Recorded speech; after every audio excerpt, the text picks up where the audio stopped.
Zelo na kratko, ker smo že prejšnji teden predstavili osnovno idejo in tudi nekatere detalje. Danes je vlada dokončno sprejela strategijo razvoja iger na srečo, na osnovi katere bomo šli v spremembe zakona o igrah na srečo, ki bodo pomemben mejnik pri razvoju te dejavnosti in turistične dejavnosti na Slovenskem. Osnovna predpostavka je, da so igre na srečo lahko del turistične ponudbe in da je možno z degresivnim obdavčenjem stimulirati pomemben investicijski cikel v turistični dejavnosti na Slovenskem.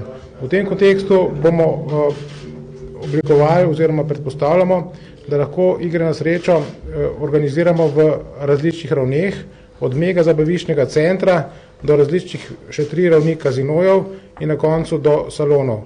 Odprto ostaja vprašanje, ki ga bo reševal skozi zakonodajni postopek lastništva oziroma lastniške regulacije. So zelo močne ideje po popolni lastniški deregulaciji, ki se jo da potem nadomestiti, da se zagotovi javni interes z licenciranjem zaposlenih, to je v bistvu standard, kakršnega uveljavljajo v ZDA, ali pa da ostanemo tu nekoliko bolj klasični evropski, večina evropskih držav ima tu pomemben delež tudi javnega lastništva.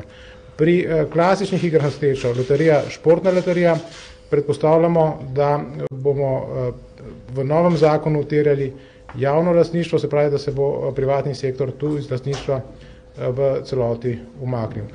Končne rešitve bodo prišle skozi zakonodajni postopek, ki bo po našem predvidevanju končan v prvi polovici naslednjega leta in bo odprl potem tudi pomembno perspektivo razvoja turistične dejavnosti in iger na srečo na Slovenskem. Hvala lepa.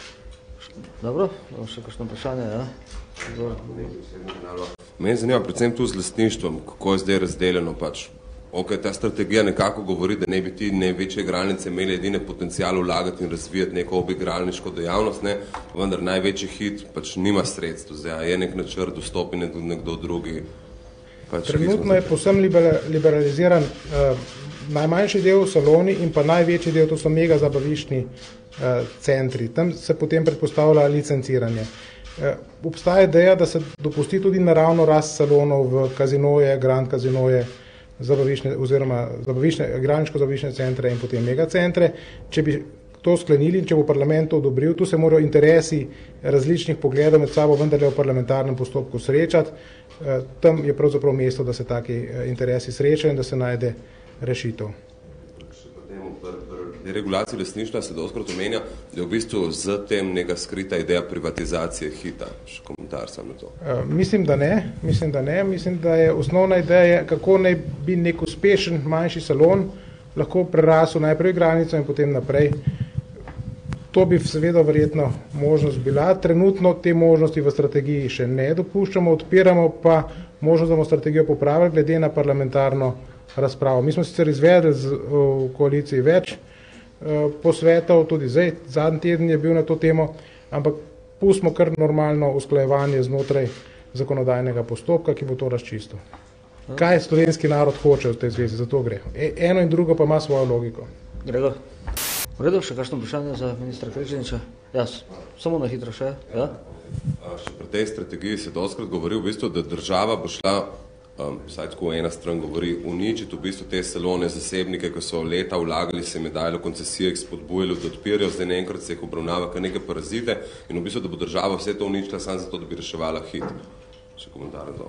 Ne, to ne drži, mi puščamo salone povsem liberalizirane.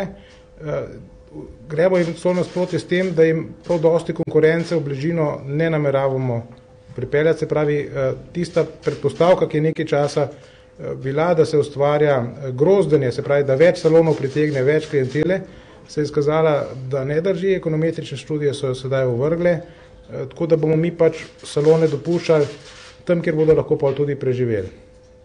Da bomo nekomu, ki že dela, pripeljali še zraven 1 ali 2 salona, da bodo potem vsi 3 propadli. To je trenutno ideja. Osnovno vprašanje pa je, ali tisti, ki dobro dela, ali ima možnost prerast brez recimo nekega vmešavanja države in to se bo pa kot rečeno v parlamentarnem postopku skristaliziralo. Imamo Gorica 2 igralnice, ne pa zraven nekaj salonov, ki nekako živijo, kaj zdaj se jim vzelo koncesije v določenem času. Ne, po primeru se bo pustilo. Hvala, gospod minister.